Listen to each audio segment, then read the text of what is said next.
Epione pain management and regenerative centre. ఇక మీ నొప్పులు శాశ్వతం కావు. ఎలిగేషన్ వేసి చేసి నా కుటుంబం ఎంత బాధపడి ఉంటుంది, నా సన్నిహితులు ఎంత బాధపడి ఉంటారు, నా కోసం క్యారెక్టర్లు రాసిన రైటర్స్, డైరెక్టర్స్, ప్రొడ్యూసర్స్ ఎంత బాధపడి ఉంటారు. మాకు తెలుసు పృథ్వీరాజ్ అంటే అనేది. దరిద్రమైన రాజకీయాల్లోకి వెళ్ళటం అనేది వచ్చింది. నేను ఒక్కనే నా వాయిసే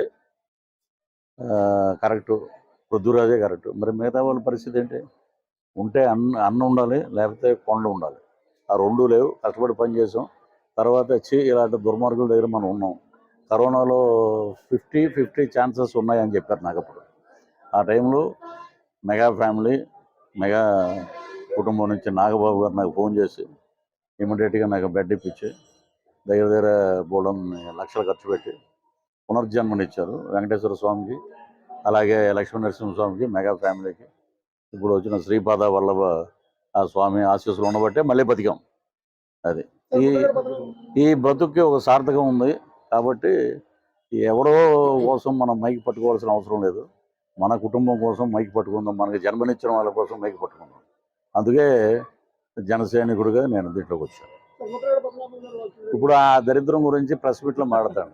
వాడు ఒక మనిషి అన్న చెప్పండి, వదిలేయండి. ప్రచారం ఆల్రెడీ మేము 10 రోజులు అయిపోయిందంటే ఇప్పుడు నిన్న 17 ర్యాలీ జరిగింది. నిన్న సాయంత్రం 6 గంటలకు వచ్చాం మేము. ఆ ర్యాలీలో మన వర్మ గారు, అలాగే గొల్లపోళ్ళు ర్యాలీ, వర్మ గారు, నాగబాబు గారు, వారితో పాటు నేను మొత్తం ప్రచారం చేసి వచ్చాము. అద్భుతమైన స్పందన. ప్రజలు ఒకటే అనుకుంటున్నారు, ఎందుకంటే వీళ్ళు ఎన్ని రకాలుగా మాట్లాడడం. నాకు ఒకటే చెప్తానండి, ఇప్పుడు ఇక్కడ పనిచేసే ఎవరైనా సరే, మీరు కానీ నేను కానీ, నాకు నెల అయితే నేను చేసిన శాలరీ నాకు టెన్షన్గా వస్తుందనే ఒక నమ్మకం మీరు. నేను మంచి పనులు చేస్తే నాకు మళ్ళీ ఓటేస్తారని. అలాగా మరి రాజశేఖర రెడ్డి గారు వితౌట్ మేనిఫెస్టో అప్పుడు తిరిగి మళ్ళీ రెండోసారి అయ్యాడు ఆయన. వీళ్ళు ఏంటంటే 175 వచ్చేస్తున్నాడు, నువ్వు అంత స్తబ్దతగా ఉండాలి.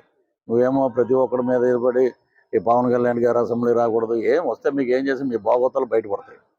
మీరేంటంటే జగన్మోహన్ రెడ్డి లాంటి వాళ్ళు స్ట్రీట్కి ఒకడు ఉంటాడు, పవన్ కళ్యాణ్ లాంటి వాడు స్టేట్కి ఒకడు ఉంటాడు. అది. Thank you.